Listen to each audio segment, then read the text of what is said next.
Hello everyone, मैं simran आज बना रही हूँ ब्रेड के रसमलाई। इसके लिए हमें चाहिए 4 स्लाइस ब्रेड, पिस्ता, 4 चम्मच चीनी, 1 गिलास दूध और मैंने 1 चम्मच दूध के साथ केसर को भिगो के रख दिया था।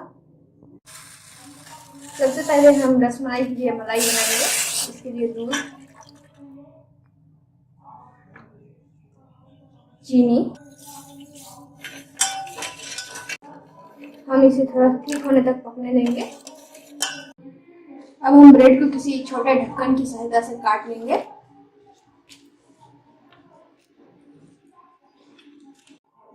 बिल्कुल इसी तरह हमें काट लेना है सारे ब्रेड। हमारा चीनी घुल चुका है। अब हम इसमें केसर का पानी मिला देंगे।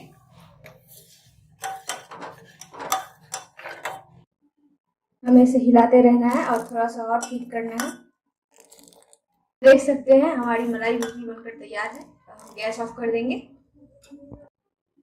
मैंने आधे मलाई को प्लेट में निकाल लिया है। अब हम इसमें ब्रेड को डिप करेंगे, फिर ऊपर से मलाई डालेंगे।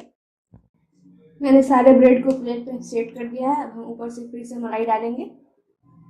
ब्रेड अच्छे से कोट कर लीजिए। मैंने सारे मलाई इसमें डाल दिए हैं। अब हम इसे पिस्ता से गार्निश कर देंगे।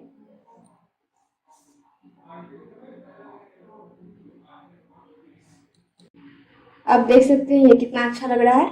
आप इसे फ्रिज में सेट होने दें कम से कम 4 घंटे के लिए। उसके बाद आप इसे सर्व करें। अगर आपको मेरी ये रेसिपी अच्छी लगी है तो इसे लाइक करें, शेयर करें और मेरे चैनल को सब्सक्राइब करना ना भूलें। Thank you. Thanks again friends, क्योंकि मेरे सब्सक्राइबर 100 के पार जा चुके हैं। आप सभी का बहुत बहुत थैंक यू।